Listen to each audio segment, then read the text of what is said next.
তোমাকে তো একটা সারপ্রাইজ দেব, বাড়ি গিয়ে দেখবে। হ্যালো বন্ধুরা, চলো আজকে তোমাদের সাথে সুন্দর একটা পার্সেল শেয়ার করব। আর দেখতে পাচ্ছ যে এটা আমি মেশোর থেকে অর্ডার করেছিলাম। তো এটা কি পার্সেল তোমাদেরকে সবই বলবো। আর তোমরা কেমন আছো অবশ্যই জানিও। তো এই পার্সেলটা হচ্ছে কি আমার মেয়ের জন্য, ওকে একটা সুন্দর সারপ্রাইজ দেবো বলে। আর ও বাড়িতে নেই, ও স্কুলে গেছে। তো এখনই আমার পার্সেলটা এসছে, তো ভাবলাম তোমাদের সাথে শেয়ার করি। তো অনেক দিন ধরে ও বলছিল যে এটা নেওয়ার জন্য, তো আমি বলছি না, নেবো না, দরকার নেই। হ্যাঁ, তো আমি তো ভেবে রেখেছি যে ওকে না জানিয়ে নেব।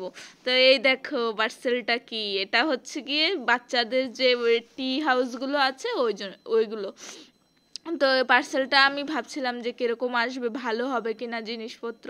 তারপর আমি এটা ওটাই দেখছিলাম, দেখলাম যে না, মোটামুটি ঠিকই আছে, বেশি তো আর দাম না, এই দামের মধ্যে ঠিকই আছে। এটা তো আর সারা জীবন খেলবে না, কিছু দিনের জন্য।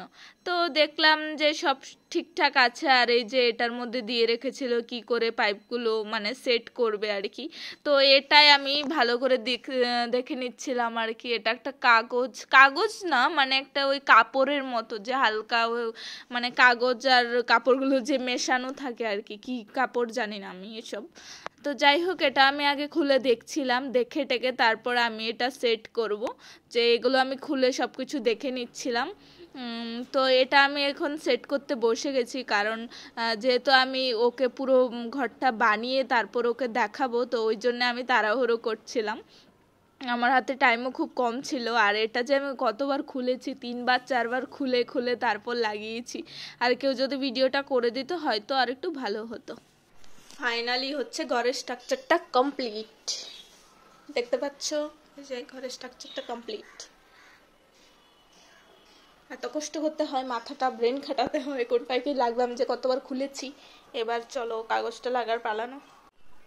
এই যে আমার ঘরের ফাইনাল লুক, দেখতেই পাচ্ছ। এই যে যতটা পেরেছি করেছি, আশা করি ঠিকঠাকই হয়েছে। এই যে দেখতে পাচ্ছ, ও তো দেখলে ভীষণ খুশি হয়ে যাবে। ও একদিন বলেছিল মাম্মা এটা আমাকে কিনে দেবা, বলছি না। তো আজকে ওকে একটা সারপ্রাইজ দেবো, সারপ্রাইজ। ঘরের ভেতরটা দেখো তো কত সুন্দর মনে হয়, আমি ঢুকে বসে থাকি। দেখো এখানে পেন্টিং করা আছে, খুব সুন্দর লাগছে তাই না। এই যে একটা পর্দা মতো আছে, এটা হচ্ছে গুটিয়েও রাখা যাবে, ফেলেও দেওয়া যাবে। এই যে এটা হচ্ছে দরজা, এটা হচ্ছে ভেতরটা, মানে একটা বাচ্চার জন্য জায়গাটা ঠিক আছে। এবার তো ইচ্ছা করছে আমি ঢুকে বসে থাকি। দারুণ, কিন্তু দারুণ দেখতে। এবারে ওকে বলবো একটা সারপ্রাইজ দেবো, দেখি ও কি বলে। ও তো স্কুলে গেছে, তো স্কুল থেকে এসে তারপর দেখবে। দারুণ দারুণ, বাচ্চারা ভীষণ খুশি হবে। কম দামে যদি এত সুন্দর একটা সারপ্রাইজ গিফট, ভীষণ খুশি হবে। খুব সুন্দর। মাম্মাম, স্কুল ছুটি হয়ে গেছে, কোথায় যাচ্ছ এখন? বাড়ি যাচ্ছ? তোমাকে তো দেখাই যাচ্ছে না ছাতার পেছনে। বাড়ি যাচ্ছ না? চলো তোমাকে তো একটা সারপ্রাইজ দেব, বাড়ি গিয়ে দেখবে। তোমার জন্য মা একটা গিফট এনেছি।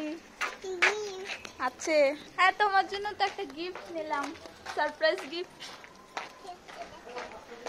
তুমি তো ঠিকঠাক পড়াশোনা করোই না, তাহলে ঠিকঠাক পড়াশোনা করবে তো? কালকে সি লিখলে হবে না, বাড়ি গিয়ে সুন্দর করে লিখবা, ঠিক আছে? চলো তোমাকে সারপ্রাইজ দেবো, চলো আসো তোমার গিফট দেখবো। এই দেখো, দেখেছো? পছন্দ হয়েছে? কি এটা? এটা কি? হ্যাঁ, তোমার ঘর?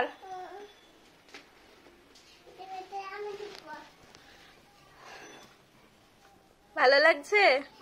খুশি তুমি? পছন্দ হয়েছে?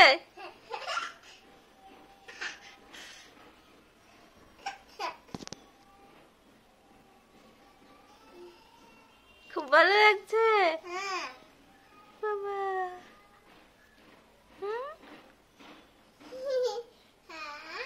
চলো বেরো।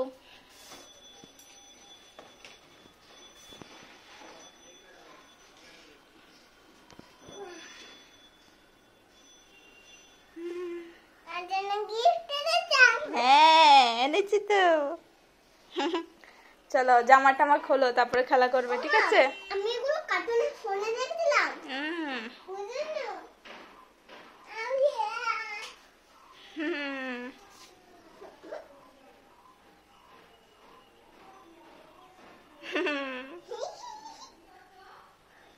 তুমি খুব খুশি? হ্যাঁ, ঠিক আছে, চলো হাত পা ধুয়ে নাও। কষ্ট করে তোমাকে কাজ করে দিলে